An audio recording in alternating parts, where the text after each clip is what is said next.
سلام علیکم پدرم و دارم من یک معلومات دادنیم توی تربیت کردن فرزندان. همه پدر و مادران آرزو دارند که فرزندانشان آنها را گوش کنند. باید که فرزندانتان شما را گوش کنند. نگوید که تو تنبل، تو نابکار، تو فراموش نحمدان. این گپا برای کودک تاثیر بد میکند. شما فقط تعریف کنید، دیربرداری کنید. گفتگی شما را اجرا نکردن، کودکان شما گوش نکردن، شما با وی یک چی وعده کنید یک جا میبرم.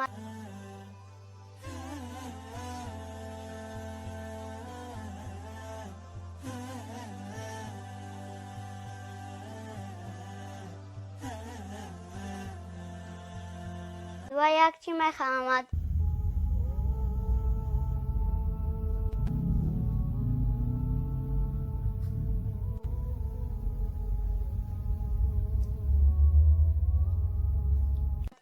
فرزندان شما البته شما را گوش میکنند.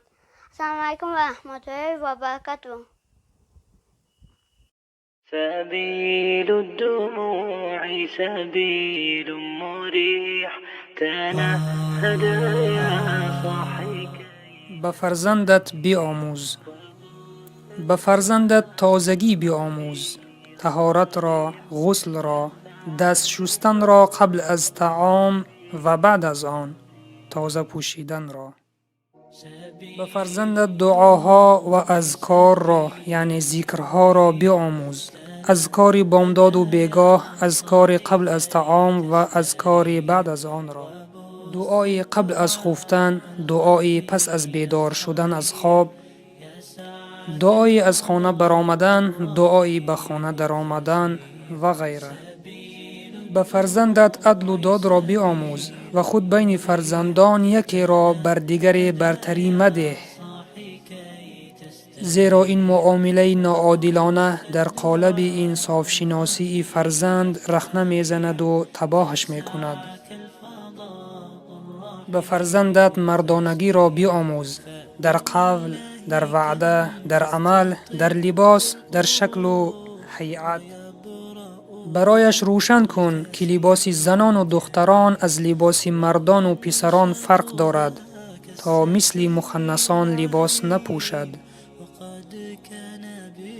گوهر پاکدامنی و حیا را در صدف اخلاق دخترت تربیه کن و حکم فرض بودن حجاب را برایش بیان کن و پوشیدنش را به او بیاموز و وادارش کن تا لباس تنگ و شفاف و فتنه انگیز نپوشد. به فرزندت هویت اسلام را بیاموز و نهادش را با گنج ایمان، پرهیزگاری و آداب و اخلاق شایسته آراسته کن تا غیر مسلمانان را در رسم و رسوم و مراسم و عیدها، در فسق و فجور، طرز حیات، دنیاخواهی مایه تقلید قرار ندهد.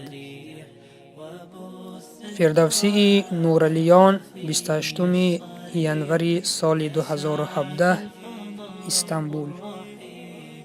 از الله مهربان طلب میکنیم که خودش به این برادر ما علم نافع بدهد و از فتنه این دنیا نگه بدارد و در آمدن به بهشت اعلا بر آن و بر ما نصیب بگرداند.